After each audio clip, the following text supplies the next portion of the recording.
The following program was produced by an independent community producer. The opinions expressed do not necessarily reflect those of the ECAT staff or board of directors. Come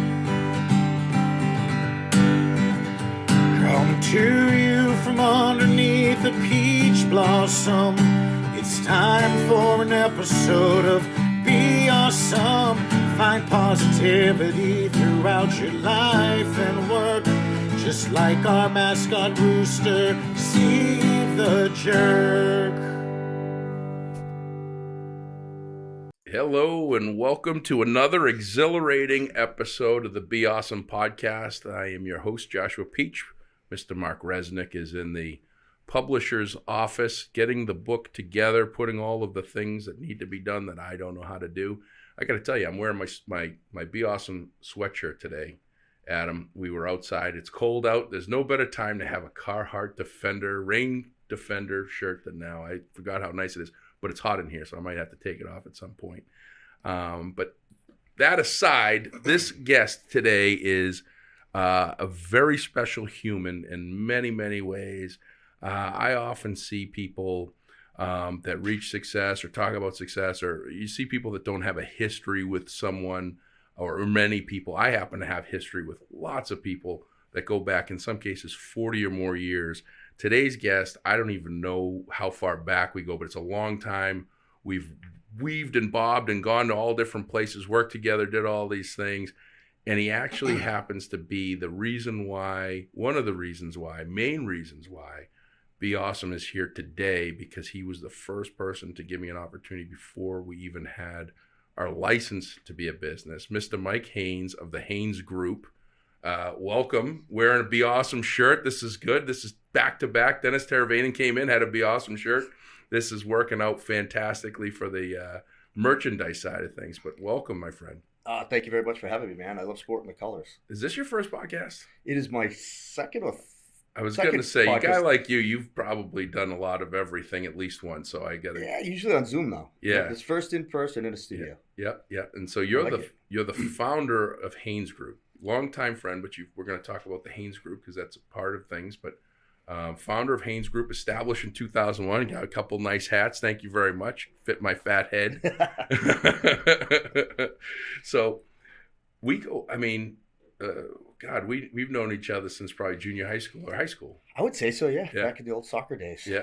And then Billy Nixon at Will Work was one of my mentors. We could say smart enough or desperate enough to give us an opportunity to pick things up and put them down building trade show booths in Boston. Yeah, I think he crafted the tools that we are. Yeah. I really do. I give him a lot of credit for who we are. It was my master's degree. Yeah. Tough one, but it was a master's degree. Oh, and 100%. When we talk about all that stuff, it's like there's a chapter in the book with Billy that I talk about, and it's about how he, one of the things was he always made sure that we never said no. Mm-hmm. I can't tell you how many times we'd run to, back then I think Home Quarters was still in business. Right. But we'd run to Home Depot or we'd run to a store, someone that would want something. It's like, we got to get it done. We got to get it done. It was one of those things where I remember having a conversation with him at one point where it was like, don't say no until you have to say no. Oh, absolutely. I made runs to Kinko's at midnight, 2 in the morning in Boston to fix graphics I had probably broken, but I wasn't going to get into that. That's okay. But, it's okay. It's all part of the experience. Yeah, no, it was always great that if there was a calamity on takedown. So for those that aren't familiar with trade shows, and these are big events. Like I can remember we talk about 3Com and Palm. Remember that when they split? Yeah. And the Palm Pilot had the 2-decker, 120-foot or by 120-foot, whatever it was, 2-story. Absolutely, $1 million operation. Oh, it was massive. And you'd have a team of 50 or 100 guys putting this thing together for weeks, and then it would be less time taking it down. And on occasion, there would be a calamity on the takedown, typically a loud bang. And, usually. And on the show floor, it was just like, Haynes must be on the floor. And but you had the record takedown time. That's it. Nobody took a booth down faster than you. Time is money, baby. Time is money. But that was an interesting time in our life because we were young, we were hardworking. Mm-hmm. We were in an industry that there was no, and there probably isn't to this day, there isn't a drive to exceed or excel what you want to, like, everybody got paid the same amount of money. Exactly. So where is the drive or motivation to want to do more, be more, excel more? Absolutely. I believe it came from the boss in those days. Yeah. You know, he drove us to be better. Never accepted poor work. You know, or not saying. You could never say no. I think you just brought that up a bit ago, but there was no saying no around him. Yeah. And you never left the booth if you were a lead without leaving a thank you card. Absolutely. Handwritten thank you card. And you handheld your client till after dinner, you know, or beyond. We made sure our clients were part of who we were. Yeah. And that, you know, that's really one of the ways I formulated my company, was through the lessons I learned from him. Yeah. Well, I mean, that's what I was going to say, because, you know, for us, when we were, you know, somebody asked me the other day, when was the last, like, how old were you when you, started doing that? It was like 17. It was with the original warehouse. Mm-hmm.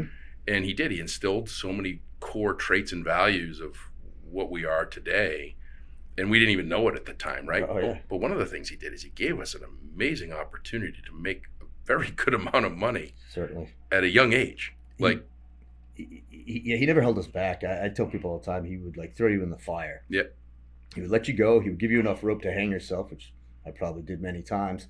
But he also allowed you to grow in that space, and kind of the leadership space. I don't think he knew it, or we knew it at the time, but he was really growing a whole group of young leaders. I see the guys we worked with back then are now, you know, owners or equity partners in the business that he started. And it's kind of exciting to watch. Yeah, well, it is. It's because you think about it, you know, when I think about it anyway, you know, just driving a box truck, you know, going and working for Reebok, or going and working for Adidas or Mobic. I mean, one of the greatest opportunities I had was to be Joe Namath's crowd control. Like, we had those opportunities to meet exciting people. And we never really thought about the layers of leadership that we were learning about, you know, how to work with people, how to motivate people that are making the same amount of money. Try being a booth lead, and try to motivate, you know, 5, 6, 100 people to work hard, right? And to do their job and do it in a timely fashion. And you never really knew, like, what was being done in the background of, hey, we can build this booth in 4 hours. Well, you should be able to build this booth in 4 hours, but if the freight doesn't come up in a timely fashion, if there's a you know, something going on, a strike or some craziness, it puts all that. And that was the thing that I always learned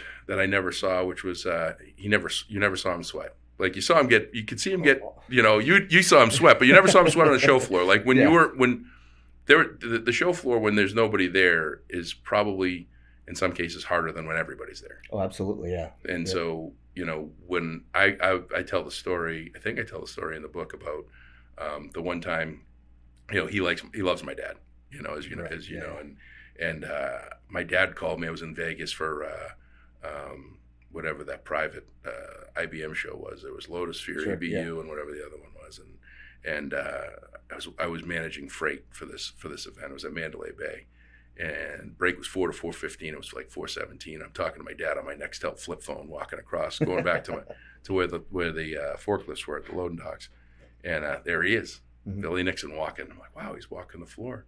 He's like, hey, Josh. I'm like, hey, how you doing? He says, who are you talking to? I said, my dad. He's like, oh, I'll tell your dad I said hi. I said, oh, yeah, okay. And I say, hey, Dad. Nixon says hi. Hey, okay, hey. I get off the phone. My dad, he's like, hey, what time's break? I said, 4 to 4:15. He says, what time is it? It's 4:17. Just turns around and walks away. that is such his personality. And guess Subtle what? Little hint. Guess what? It's never late again. Right. Yeah. I never missed track of what time it was. Yeah. He didn't have to be this, you know, thumb on me. They just had to remind me, hey, what time is it? You know? Yeah. he definitely had that, I don't know what you call it, the velvet hammer. Yeah. You know, he also had a hammer too. He could come at you pretty hard. You have to. I appreciate that style. I don't particularly operate under that style, but it got the best. Maybe he did it differently with different people, but with me, he knew how to push me. If I had a client, maybe I was 20, 21 years old, and I was afraid to make the phone call, the sales call, or the no call, or we won't work with you call, depending on what it was. He would stand there. He would just hand me his Nextel. Yeah. He'd dial the phone number and say, just do it. Yeah. Do it. Don't be afraid to do it. And, you know, when you're that young and that afraid of an adult who's in an executive position, you don't want to tell them no, yes, or maybe. Yeah. You just want it to go away, whatever that problem might be. And he handed me the phone and said, just do it. And I learned very quick from him how to manage people. Yeah. Yeah. No, it was an interesting time, and it was wild because I had my spring water business with my father. We had that from probably 95 to 2000, and I guess we sold it in 2002. That sounds right, 2002. And you had left, like you were there, you were a fixture, right?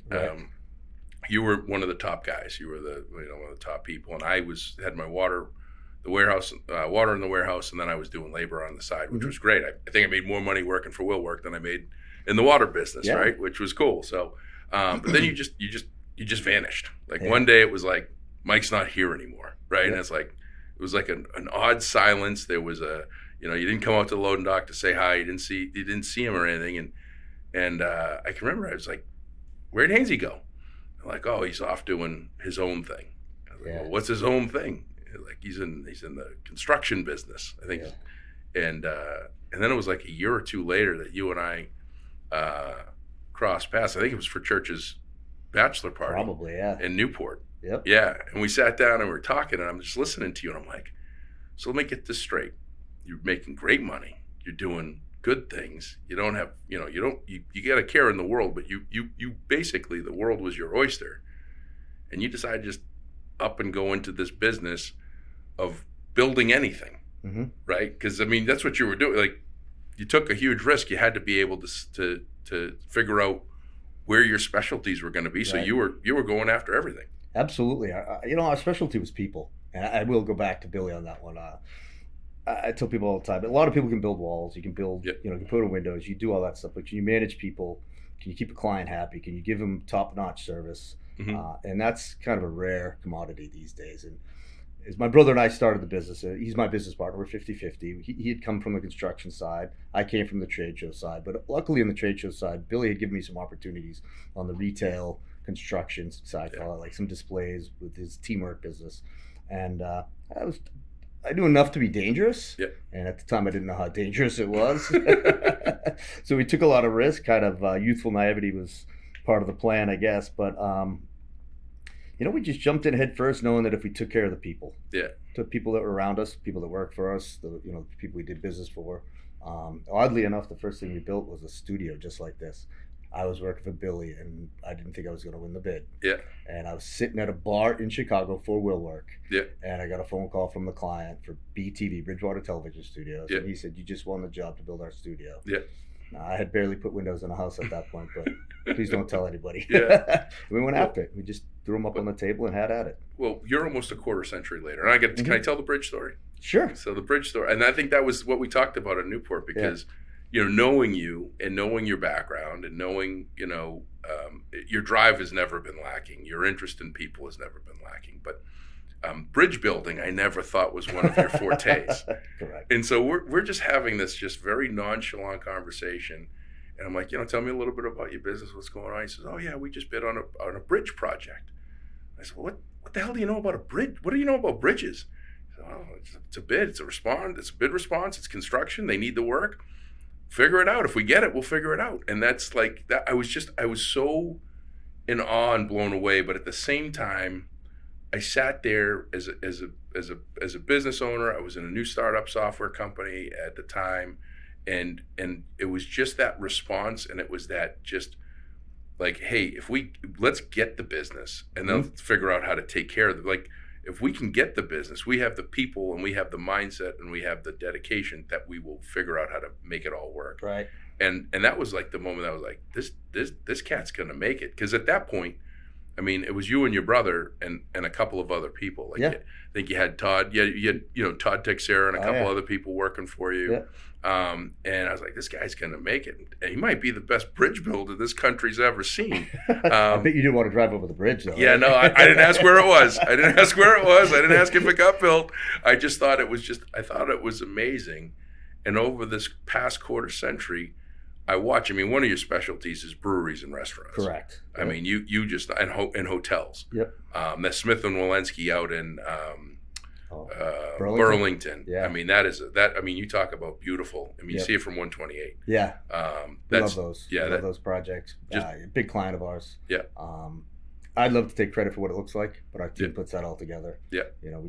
My job is to hire and motivate, and we get a good crew. And I think you guys do just about every brewery in Massachusetts. We were for a while, yeah. We started out doing breweries maybe 10, 15 years ago. And if you do the big one, we did Trillium when it was first coming out of the gate. And, they were such a good brand. Yeah.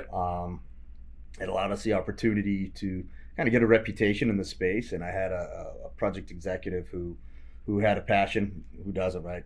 Mm-hmm. Guy. Yeah. Had a passion for beer and brewing. And you put a guy like that in that space, and, the clients can feel it. Yeah. They feel when your team is excited to build their projects. And it's a nice little space. It's a fun space. It's a lot of fun. Well, I mean, you get to go to the ribbon cuttings and right. taste all the different beers. Yeah. Brewery owners are like they're like artists, though. Yeah. In our world, you have hospitality, you have office managers, facilities managers. You work with facilities managers all the time. They're different animal. Brewers are artists. Yeah. They come at you with a completely different personality, and they love what they do. And they have a vision. And when they have a vision, we can build it. Yeah. Because I can remember you did. I mean, and you talk about the variables, and then you talk about the differences. Like I've seen you do a warehouse, gutting a warehouse and then building it out. That's walls and ceiling fans and other things. I mean, there's details to it, but it's not. I can see the level of detail in some of these breweries and hotels. Sure. Which you were doing a historic hotel or some. We redid it's now the Acadian Hotel in Brookline. Yeah. It was the old Holiday Inn, so we rebranded it to a 4-star from a Holiday Inn. And it's gorgeous. It's beautiful, great design. I'd love to take credit for the design, but the architects take care of that for us. Was the hotel operational while you were doing this? It was not. That was a gift of COVID. Oh, to be honest with okay, you, right? So we landed the contract to redo the hotel. It was supposed to be done in parts and pieces, and just about the time we were about to start it, COVID kicked in, and the hotel was vacant. No one was traveling. No one was staying in hotels. So we had the luxury in that particular case of having a wide open, empty hotel, and construction workers were an essential business during COVID. So we stayed busy building hotels. A couple of them. We did one in Newport and one in Boston during COVID. Yeah. Unfortunately, COVID was here, but it did help our hospitality space. Yeah. Well, I mean, that's the best time to do the work is when nobody's around. Right. When you and Brian sat down and kind of wrote the blueprint of what you wanted to be when you grew up, did you envision this? Like, do you have something that you have like a record of, or do you have like something in your brain that says, I can remember this is where this is exactly where I wanted to be, or like I didn't expect this, or I would say I always knew I wanted to be here. I didn't know how I was going to get there. I grew up my dad was an entrepreneur. He ran a convenience store with a little gas station in East Bridgewater when I was a kid, so I was brought up in that world. I used to have to ride my bike down 106 to get there. But I spent a lot of time around him. He always had the fever. He never went beyond his convenience store. He always wanted to. And I think I saw his zest for being an owner and then being a builder, no pun intended. But right. And then from that point on, I just I surrounded myself with some cool people. Yourself, Billy Nixon, the Dave Kings of the world. I get to see a lot of entrepreneurs in that space, and I always would tell anybody that would listen to me, like, I'm not built to work for someone. I think many people knew that from the time I was about. ADD helps with that, by the way. Oh, yeah. Right? 100%. Yeah. Yeah, I'm unmanageable. Yes. So. I had Ed Rossich, who I get the Holidays for the Heroes, been on the podcast a number of times, was the CEO of a company. He has he had a great tagline when a leader would come in that would supposedly manage me. He'd just give the advice of guide Peach, don't ride Peach. That's great advice. I might use that in tomorrow's meetings. Just guide Peach, don't ride Peach, because it's just you'll get such performance out of him that you wouldn't expect, but you can't stay on him because he's a moving object. And but people. Yeah, you sense him. I was sitting here when we just stepped into the room before we had started the podcast, and you were on a call, and it was just I was wild because I'm like, he just knows people. He knows how to talk to them. He knows how to. It's not a struggle for you to talk to someone and be genuine. And I think that's crucial for anybody to be successful. You have to be authentic, and if you're not, like you could, from the time we were kids, I always knew you were authentic. Yeah, he was a very authentic person. Well, trials and tribulations definitely clouded some of that stuff up, but it took me a while to figure out that's when we were growing up, it was always said, for me, because I was an idiot and took 5 years to graduate high school and all that stuff, people would say, it's not what you know, it's who you know, right? Mm-hmm. And that's not the case, and I dispute that, and people tell me that all the time. It's like, oh, Pete, you know everybody, and it's like, I get to know everybody, and the more important thing is you want everybody to know you. You want everybody to know who you are and what you stand. I had one of the coolest days yesterday. I had my first call in the morning, was a new client, and we were talking for about 15 or 20 minutes, and we get done, and he's like, this is the best call I've had all week, and I look forward to working with you and your team, and I trust you. Mm-hmm. And for you to establish that trust, and it was because it was referral based, someone had referred him to me, so there was already that established thing, but the 20-minute talk of sharing, he felt trust. And then in the mid-afternoon, I had a call with another person that I've known for 20 years.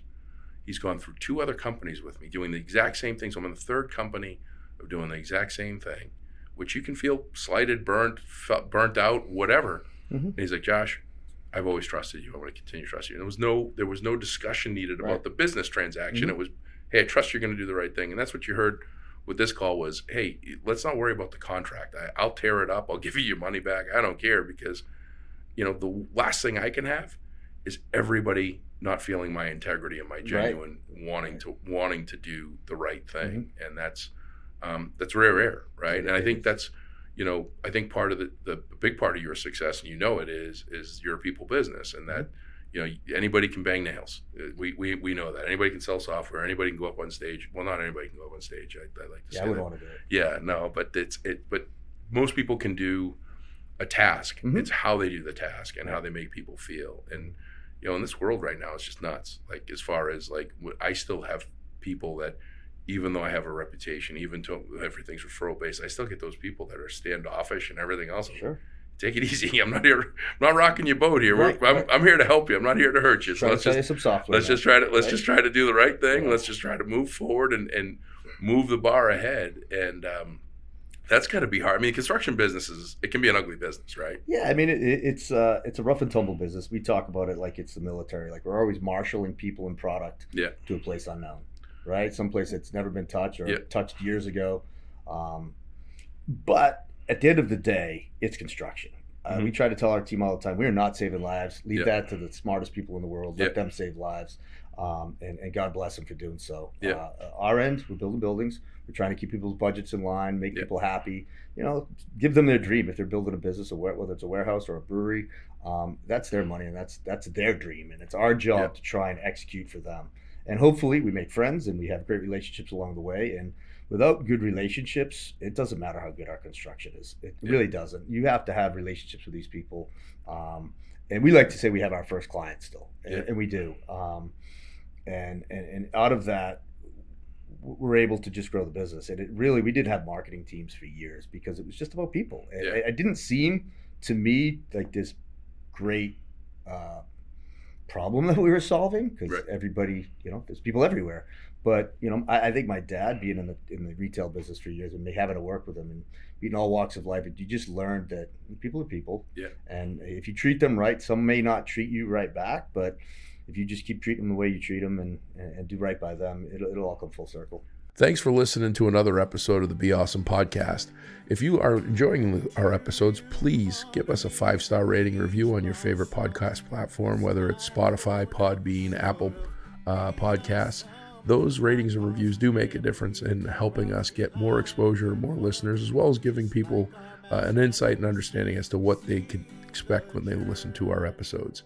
Thanks again, and you are awesome. You touched on COVID. What was that like you probably had bids that you had won, tail end of 2019, first part of 2020, where we couldn't predict, material costs going through the roof. Mm-hmm. And this, you're a big operation. Mm-hmm. You're lots of money out every year, Sure. and lots of money coming in. Hopefully, more money coming in than going out. Yeah, how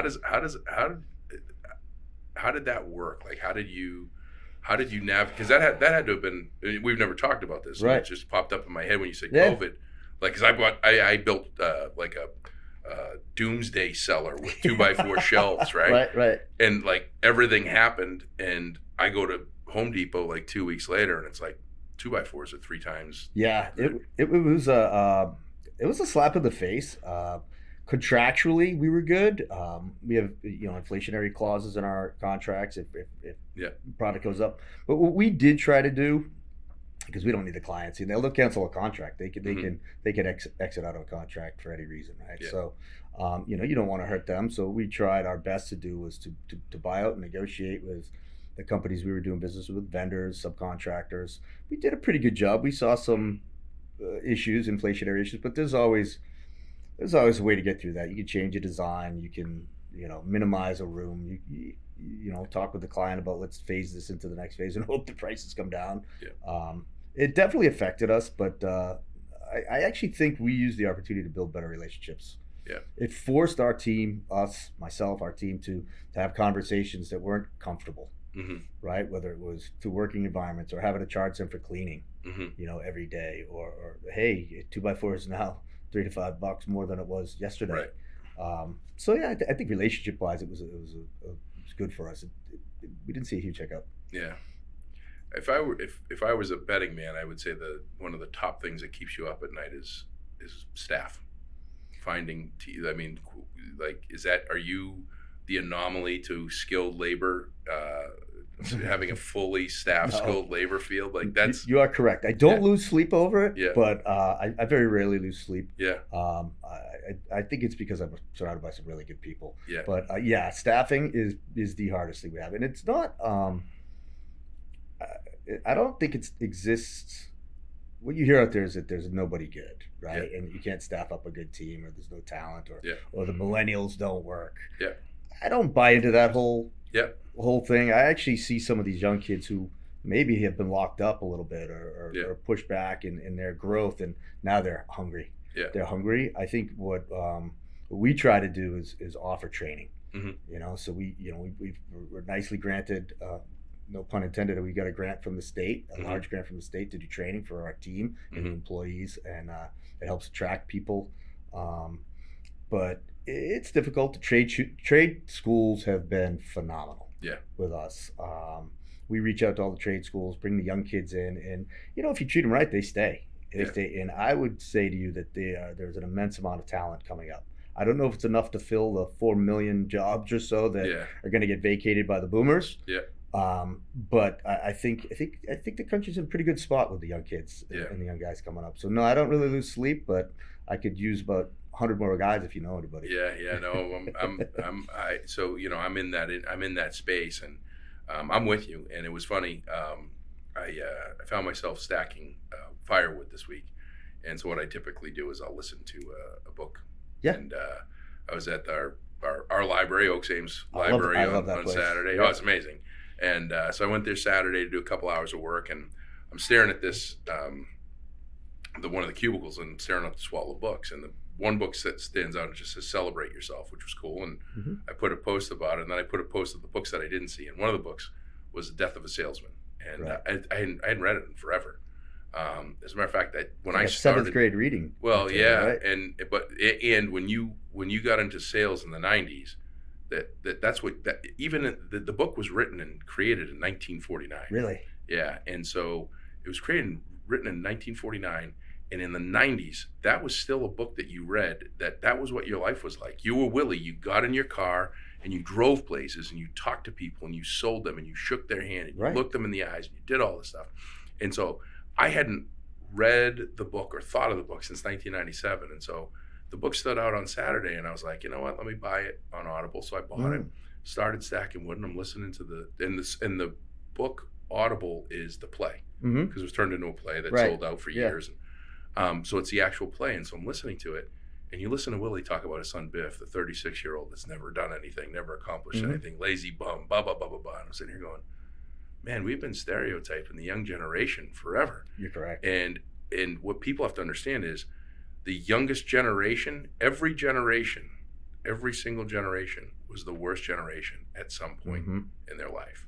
And people need to get past that. I have some young professionals at Operations Hero that are lights out, phenomenal, just dedicated, hardworking. The polish, the experience, the stuff that we grow and get to, that they'll get there. Right. But getting up every morning, I got one kid, New Nick. I call him New Nick because he's a new guy. But New Nick on my team, he's worked with me for the last year. This kid's an animal. He got me up at 5:30 in the morning one day to go do hot yoga. I'm looking over, he's standing on his head doing all this stuff. I might pay to see that, my friend. Yeah, he's doing all this. Oh, it was ugly. It was ugly. Now he's in there with his shirt off. He's doing all this handstands and all this stuff. Yeah. I'm just trying to breathe. Right. And I'm just sweating, pouring sweat everywhere. But he goes at 5:30 in the morning, he goes, does hot yoga, goes home, has breakfast, and he puts in an honest 8 and then some every single day. And I hear my competitors and stuff complaining about, the team that they have, and the young can't find anybody good. I'm sitting there going, well, you just keep worrying about them. I'll just keep finding the good ones. And there are lots of good ones out there. And the biggest thing is surrounding yourself with them. Oh, yeah. And that's the biggest thing, is making sure that circle that you have is so lockstep tight and similar similar core mission, vision, and value, right? Right. You don't have to believe the same thing. You all don't have to do the same, say the same thing, do the same thing. I build my teams with Don Clifton Strength Finders, which is, there's 4 quadrants, 34 leaderships qualities. And I build my teams so that we're spread out across that 34, that 4 and that 34. So there's no 2 people that are perfect, that are perfectly in line with the same belief systems and leadership qualities, because then you just have a room of yes people. Oh, you do not want yes people. Yeah, so you don't want that. But yeah, no, I sit here and I listen to, staff difficulties in one of my other businesses I shared with you, is that, we take retired facility operations professionals and put them back in the workforce because they're tired, but they're not dead. Right. As they get back to work, right? Because we need to fill that. We need to fill that trade gap.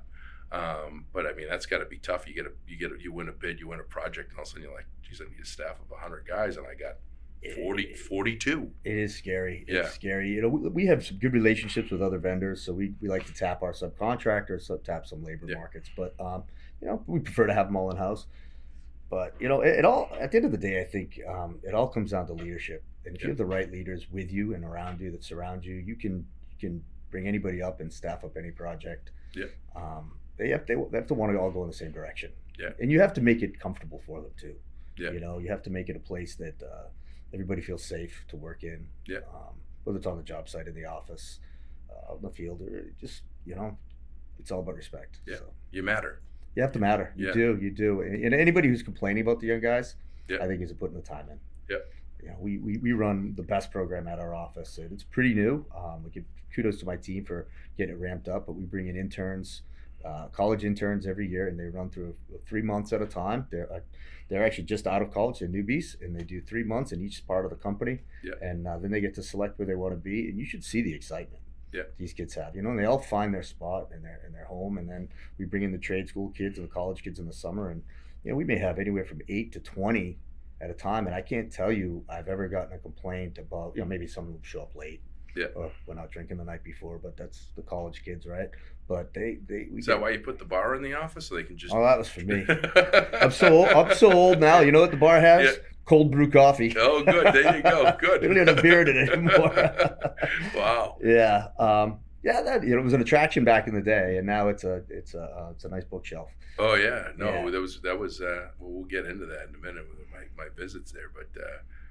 Yeah, well, that's been a transition that's happened too, because it was 10 years ago that having a bar in the office was cool. It's probably a big responsibility and liability, but that was like a cool thing that people could say, hey, I got a bar in my office. No, I had one time I worked out in Nantucket summers for a couple of years, and my godfather he owned a car rental and moped. Mahoney? Mahoney, yeah. So his dad, I just saw he was in town. I missed him. Oh, was he? I haven't talked to him in a little bit, but. I one of my first trips out there to work at the shop, of course, Chicken Box or someplace got a hold of me, and had too much to drink, so I show up to work late, and And I'll never forget, Rick looks at me, he's Moni's dad, my godfather, he looks at me and says, hey, gonna drink? Either drink milk or sleep here. I said, okay, good enough. I like that. So that goes with the office bar. If you got an office bar, you got to have an office hotel too. You got that right. Don't be. Yeah. There have been people that have slept in the office. Yeah, I have not been one of them. But. Yeah. Well, I mean, you got to be responsible. So that was my drinking the night before work advice: drink milk or stay in the office. I love that advice. I'm gonna put that on the wall in my office. Got a couple of nuggets of knowledge, but this podcast is I want to share with the world all the great stuff that you're doing, because you are doing some great stuff, and you're not doing it just in Massachusetts. I mean, you've got, we were talking it's funny, we don't talk often or often enough or too much, depending on what day and who's talking about it. But every time I talk to you, we'll have a conversation, and whether we're picking up lunch or you're stopping by my open door policy office at Target, and we'll say something, and it was like I said, I was going to Ohio, and you're like, where are you going to Ohio? And he said, oh, we're building a lodge, or we're doing this, and it's like it seems like you've got stuff going on all over the place, which is amazing. And so this is where you're not doing just work here in Massachusetts, you're all over the place. Yeah, we try to spread our wings. We're largely New England. We do a lot throughout New England, Maine, due to Connecticut. We work on jobs in Florida. We have a couple car dealerships coming up down to Florida. Texas, we're bidding on a job.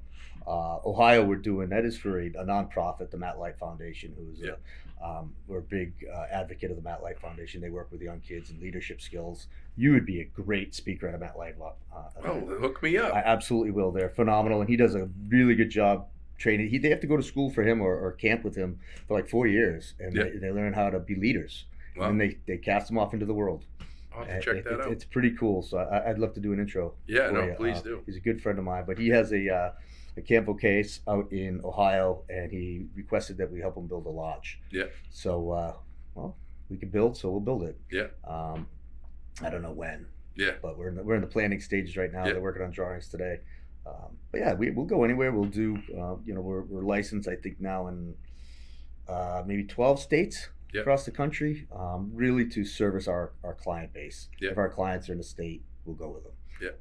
We're not actively selling. We don't actively have open door offices or brick and mortar, I should say, in those states. But we are there and available to do work for people in multiple states. Well, it's funny because I'll be like, I'm going to Florida. You're like, yeah, we're building something there. Oh, I'm going to we're building something there. Yeah. It's really kind of cool, and it's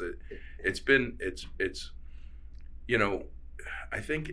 In parts of all of our lives, we look at people and we're like, man, look at everything they have, right? And you have, an envy, and you also have a jealousy, and you have a something. And then at some point, for me anyway, and I know that I had it. I know that there were. I mean, we live in a community where there's a lot of there's a significant amount of wealth, right? And I've never had it. I probably never will. I live, and that's okay. And but.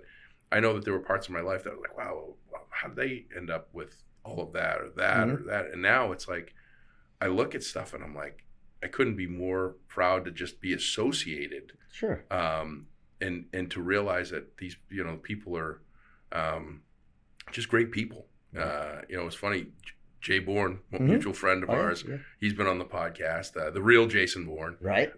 We get that snowstorm a couple of weeks ago, and I'm over at Fernandes, and there's racing Jason with dress shoes, looking, all dressed up like he's got a Sunday best on, and he's getting, salt and sand and stuff because he's got to go spread it at one of his rental units. Yeah. And it's like, wow, that's just like, you just look at people and you're just so proud to just see what they've become and what they've done and the success, but the reality that they're just people too and how they've done it. And I've just been, every time I see a project that you guys put on LinkedIn, I just smile. I'm like, man, I couldn't be happier for you. I appreciate that, man. It's awesome. Likewise on this end, I was looking at your website today with the book. A book, man. Yeah. We push it around Water Palace back in the day. Now you got a book. Yeah, I know. That's pretty cool. Yeah, Mark, who's my publisher and co-writer of the book, he's like, man, if I was your publicist, man, I would just start with, look at this, from 5 years in high school to writing a book. Who would have ever thought? And I was telling Amy some of the stories the other day, and I was like, if they had a superlative for least likely to write a book. And she's like, did you say superlative? I'm like, isn't that the word? She's like, no, superlative. Can't even do that right, So, but that would have been me. I would have been the least likely to write a book and of anything of real substance. I think there's no way up until maybe some people, but I actually I was around you a lot. Yeah, and you always had the gift. You had the gift to communicate with people. Yeah, and what better way to do it than to publish it, right? Yeah, communication is not a simple thing. It's not. People think it is. It's intrinsic. It's in you, right? You ever tried to train someone to be a good communicator? It's very hard. My mother called me the other day and she's like, do you think that, growing up listening to, motivational tapes and things and everything that we did, because I did, there was a motivational tape series of this Martian spokes and whatever, but it was always these like difficult challenges and how they dealt with them and all that stuff. And my mother would listen to Tom Hopkins or Tony Robbins or all that stuff. And I was like, yeah, I think that had something to do with it, because I learned about how people spoke to communicate with people to effectively get to whatever it is they wanted to get to, to some mutual. I've always felt like some of those things were self-serving goals. I want to get you to do this for me. And that's what sales is looked at. And mine's always been a mutually beneficial arrangement of sorts that we both win. But yeah, it's tough to find people that are communicative, that naturally just kind of do it. But it takes a ton of work. I was talking to someone the other day about, she had booked me to speak before even you. It was 2016, and I found a recording of it. Okay. And I was like, oh my God, what were you guys thinking, getting me to go up on stage? But that bad stage visit in 2016 and then the bad one in 2017 got me to good ones in 2024, right? So it's you build up and get better every single time you do it. You did a phenomenal job with us. I mean, that was 2018. I had a whole bunch of other ones, and you guys put the screws to me on that one. We'll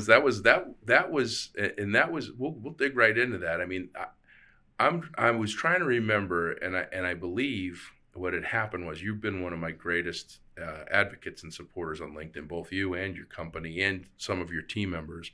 And it's funny because I'll see some of your team members on the road because you got trucks everywhere. I saw it's either your brother-in-law or Brian's brother-in-law. Miller, yeah. That's how I got my sticker. Yeah, I saw him. Yeah, I saw him at Honeydew. Yep. And he's like, "Oh man, we love you. Yeah, you're great." And I was like, "Wow, geez," it made me feel like a rock star for a minute. But I think I put a post in 2018 that talked about the plan. Like, one of the things in the book is, it's living your legacy with grace, which is gratitude, resilience, action, consistency, empowerment. And those are all of the stories are not just me. It's not how great I am and how I've made a difference in the world. All this stuff. And so one of the things that I found myself not doing enough of was taking actual action. I talked about a lot of things. I talked about things I could create or build or do. And so, when I was suggested for me to do BeAuSm, it was originally the essential elements to kicking ass. I just said, all right, I'm going to go to LegalZoom. I put a post on LinkedIn, and it was like 4 minutes after. You're like, I want you to do our corporate decathlon or whatever it was that you were doing. Yeah. I was like, well, okay. And then you're like, well, what do you charge? I'm like, I don't know. I wasn't about to tell you that I didn't actually have a business yet, that I was creating it. I just filed it on LegalZoom. I didn't have contracts, agreements, or anything. I'm like, I'll just do it. And you're like, yeah, come on down. And so we set the date, we set the time, set kind of the idea of what to talk about. And you had your team upstairs, and you had the whole Olympic setup. So I was going up against a competitive, I didn't see any pugil sticks or anything that was going to break any faces on, but I saw that there was going to be a very heated competition that I was up against. And, truth be told, I mean, I was nervous as all get out. I didn't want to let you down. This was arguably, and I was glad it was a friend. I was glad it was somebody that believed in me. I was glad that all the pieces came together. But at that same intersection, I was like, man, if I screw this up, I can't keep, I'll just give up. I was that person that was like, this either works or it doesn't. And I didn't have my LLC when I walked in the door. I was definitely put a lot. You get nervous, sure, regardless. Yeah. And I left, and I felt so good. I got in my car. I was going to Colorado. I literally got in my car and left and went. I had to go to an event, and I literally get in my car and I have my iPhone goes off and it's from LegalZoom. It's like, your LLC has been approved. You have an IE, and I'm like, official business now. This is. You should have sent me an invoice. This is it. No, man, I was. So this is the interesting thing that that I think all speakers, all people that do what I do, you have wild imposter syndrome for a long time, because it's really hard for a period of time for you to figure out the difference until you actually have someone say, you made a difference in my life, or you saved my life, or something. You really don't understand what the value of your words is. Really? And so, oh yeah. Because I mean, you impacted my whole team. Still talks about it. Oh yeah. Well, that's early on. You just don't know that Right. you don't know that you have that elastic effect on someone. Mm-hmm. So you go in and you talk, and all I'm doing is I'm just sharing life, and I'm sharing a lot of stuff that I think is just common sense, but isn't, or Right. common experience. Right. And so it takes a while for you to be like, wow, this is worth something. Like, and I talk to people now, and my fees are online. My keynote it starts at $10,000 for me to go on Right. stage and talk to a group. And if you have 10,000 people, that's $1 a person. But if you have 100 people, it's $100 a person. Right. So an organization has to make a significant investment Sure. in their team for me to come in for an hour. Huge amount of pressure, right? And so it's like I'm helping someone, an up and coming speaker, and he's like, well, what do I charge? And I said, you charge what you're comfortable with, that you understand that the value of your words are equal to or greater that. And that's a hard place to come. So I can imagine, right? Oh yeah. It's hard to value yourself. Oh yeah. It's one of the hardest things out there. Well, it was funny because you believed in me, wanted me to come speak. All this stuff kind of happened. I got my LLC. I didn't tell anybody, and it was like 24 hours later, and Jenny Mather from JM Pet Resort reaches out to me. She's like, "Hey, we're doing a holiday event. How much do you charge, or whatever, to speak?" And I was like, "Whoa, okay, yeah, this is right." And my speaker value, what it was supposed to be $5,000. That's where my brain and everything all calculated. I'm like, well, I'll sell you 100 shirts and I'll do this. And it was like, it tallied up to, but I had to buy all this fabric of these shirts and everything. She's like, yeah, okay, great. I was like, okay, well, that was easy. And part of it was people knew me, and people knew that if I deliver something for free that's great, that they like, then they're going to know that I'm going to deliver something at a fee that's even better. The amount of work that I put into it. Right. But yeah, that was a pivotal moment. Like, it's 7 years ago, which is crazy, right? I was 42 years old and going out on a stupid idea, and like couldn't believe that it was going to happen. I'm like, what would have happened if I failed? What would have happened if I drank too much and I slept in his office and showed up, all disheveled, right? I still would have let you go on. No, but you always have these like what ifs, and it's one of those things where, I tell people all the time, it's not any one thing, and when somebody's made it, it just didn't happen. Like, there's so much to it that goes through. Like, maybe book 2 or 3 is going to be just the journey, because the trials and tribulations of the last 7 years, when I look back, I'm like, man, 2018. So I started in June of 2018. I went from nothing, charging nothing, trying to figure out and write a book. And the book was originally supposed to be me. The book was, the full disclosure, the first idea of the book was to talk about how awesome I am. That was like, that's BeAuSm, the essential elements to kicking ass. It was all the great things that I've accomplished through the course of my life, and overcoming some adversity, not as bad as most, but some adversity, and having resilience and all these things. And that's why I was stupid, and that's why it was delayed. But that was 2018, 2019, I'm charging for keynotes, I'm doing all these things. And then 2020 hits, and I didn't have a multi-million-dollar business, but I had a cash flow positive business every month since I started. And all of a sudden, March 13th hits, and I was ready to quit my W-2 job. I had 39 keynotes, averaging $5,000 to $7,000 a keynote, which is good money. Sure is. I'm the only guy, right? And that's Billy Nixon says it. I talked to him. He's like, "So what are you doing?" I was telling him about BeAuSm. He's like, "You don't have to manage people. You don't have to have all this stuff. You don't have to have all this overhead. You don't have to have warehouses around the world. You don't have to have that." He's like, "Damn you!" And I was like, just control of you, man. Control of you, and make an honest living, and and that's what I was shooting for. That was my goal in 2020. And then COVID hit, and 39 keynotes just like that. 38 of them canceled in the first 96 hours after March 13th. Who was the one that kept you? It was the summer camp. I got to remember what the acronym is, but it's a summer camp at Stonehill College. And you still spoke? I spoke the year after. You did. So Yeah. they kept you on. They kept me on. So I charged a security deposit. So typical speakers, what they do is they charge a security deposit, and it's anywhere between $1,000 and $3,000, and that's non-refundable. That's to cover your upfront costs for your travel and everything else. So I had all these plane tickets booked. So it was probably 15, 20 grand in plane tickets covered. And I don't even know how much. It was a lot in deposits. And so when COVID hit, I was like, I'm just gonna give everybody their deposits back. And people were like, you're stupid. Like, people in the speaker circuit are like, why are you doing that? So, well, we don't know when the show is going to happen, and if I give the money back, they'll probably have me come back. Right. But I was out that money, and I couldn't get my money back from the plane tickets. Like, they didn't institute that whole upside down. Yeah. plane. I was way upside down. Yeah. I was way upside down. And on top of that, I had committed keynotes that were in-kind keynotes by my W-2 company, meaning they were going to cover my travel, and they were paying me a W-2. I got fired during COVID. Yeah. So I lost my job, and I honored every one of those. So 2021, 2022. So 2020 went to a zero revenue. Like, it went to negative in a lot of ways. 2021, 2022, I was getting those keynotes back, but I was also doing the in-kind ones. And I was just like, I don't know if I'm going to make this. I don't know if I'm going to make this thing work. Like, I don't know. I've made every possible mistake I could make in the last 24 months, and most of it was out of my control. Like, it wasn't due to lack of effort. It wasn't due to anything that I changed. It was due to this crazy virus, fear and uncertainty, and a huge dynamic shift in the way people did events. Right. Do you look at it now as a mistake, or do you look at it as a learning curve? I look at everything that I did as the right thing, right, which was the right thing. Absolutely. That's why you're here today. So would I have had less financial stress? Absolutely. Would I have had maybe some easier times in my life? 100%.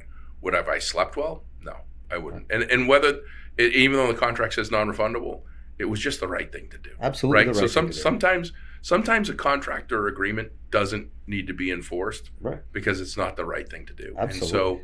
And so, did it make me a better person? 100%. Did I think everything fell into place the way that it did because I did that? I don't know. Yeah. But what I do know is, I know that there's organizations that still to this day will say, hey, you didn't need to do that. And by the way, one of these $1,500 deposits that I returned, these organizations have millions of dollars. It's not like that I knew that $1,500 wasn't going to put food on anybody's table. Right. I just knew that it wasn't money that I wanted in my corner. That's you. That's a guy I know. Yeah. That's who you are. So you got to do what's right by you. Well, I think everybody does. Yeah. I think that if everybody started to do more of that and start to be more cognizant of what's going on around them and not so tunnel vision on themselves, I think that the world will be a better place. Absolutely. It's just one of those crazy things. And if you asked me 7 years ago, like I asked you, quarter century ago, you and your brother sit down and would you write for a roadmap? My roadmap 7 years ago was, I had a couple things. One was make a difference in one person's life every day. Just makes one person's day every day. Yep. That's it. And I know I took that from somebody, and I know that I've been saying it for probably 15 years. But if I can make one person's day every day, that's 365 people. And if just 10% of those people, 36, and it just extrapolates, it's a ripple effect of people that say, wow, you've made my day. You've made a difference in my day. You've made me happier. You've whatever.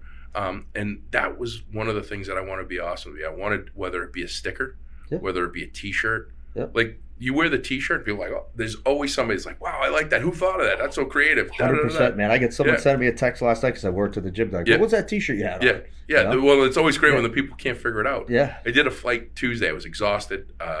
Did a full day turnaround in Ohio.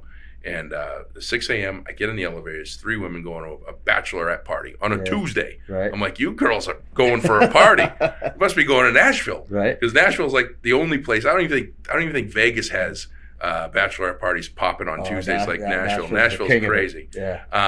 But they're all sitting there. They look like they just rolled out of bed, but they're going and they're ready. And I get stickers on my suitcases and on my jacket and everything else. and they're just talking amongst themselves. I'm standing there kind of just wanting to get on the plane and fall asleep. And this one of the women goes, "Does that say BeAuSm?" And I said, "It does." She's like, "What do you do?" I say, "I'm a motivational speaker and a sticker giveaway guy." And I went in my bag, I pulled out a couple of stickers, and she's like, "Oh my God, these are amazing. I'll put them in my suitcase."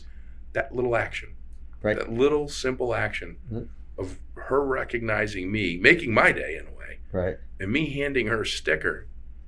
I mean, how easy, right? Yeah, and absolutely. it's not just a sticker, it's not just a logo, it's just a simple kind action of like, let me do something, let me recognize. It's the interaction, man. Oh yeah, well, Just human interaction.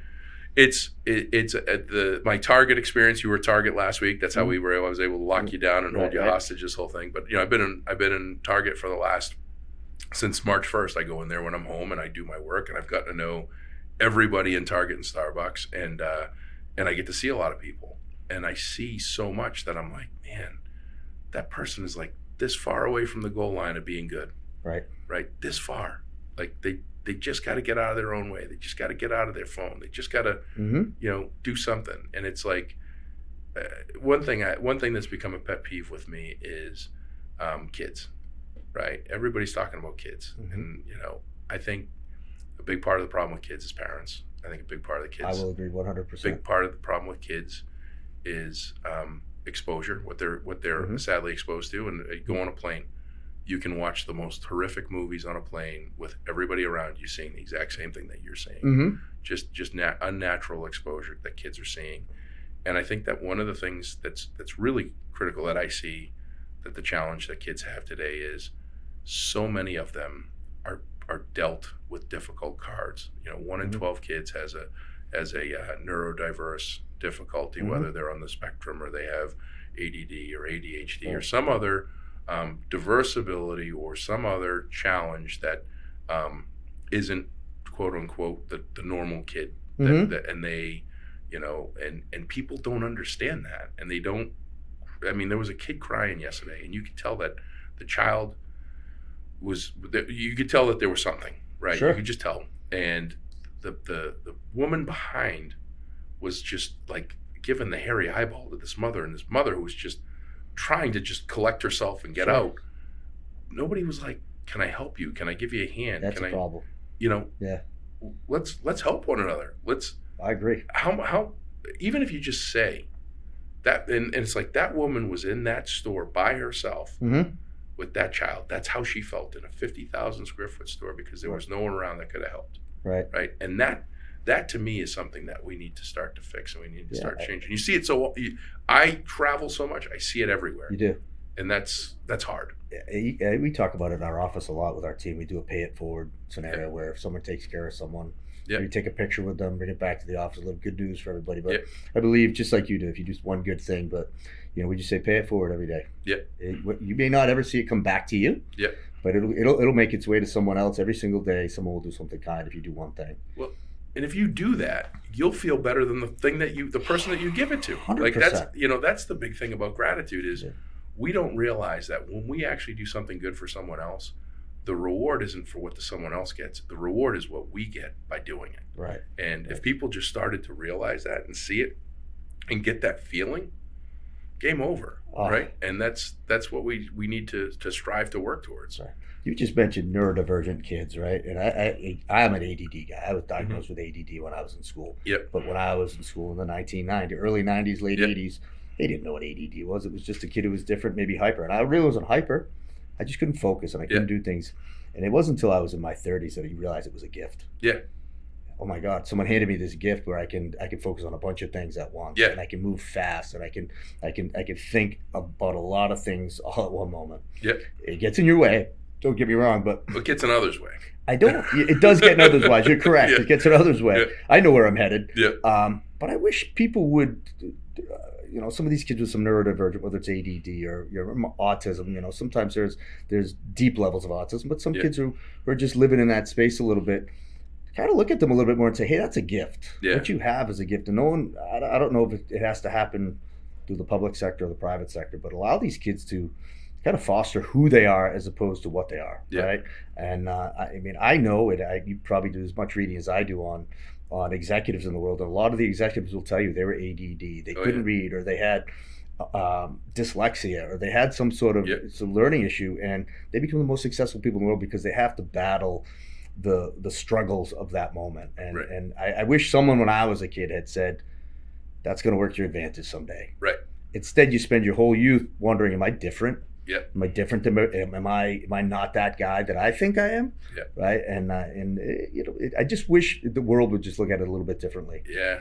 Well, we're getting the hook, but I'm going to close on this because you said it. You said it perfectly, and it's one of those things with me. So I wasn't diagnosed, but it's evident, obvious, and known. Like I am wildly ADD, ADHD. Like I'm on your. So we're on the same plane. Yeah, we're on the same plane. That we've sat here for an hour and done this is nothing short of extraordinary, but it took work, right? Yeah. It took work, like shiny object, squirrel, whatever, you know.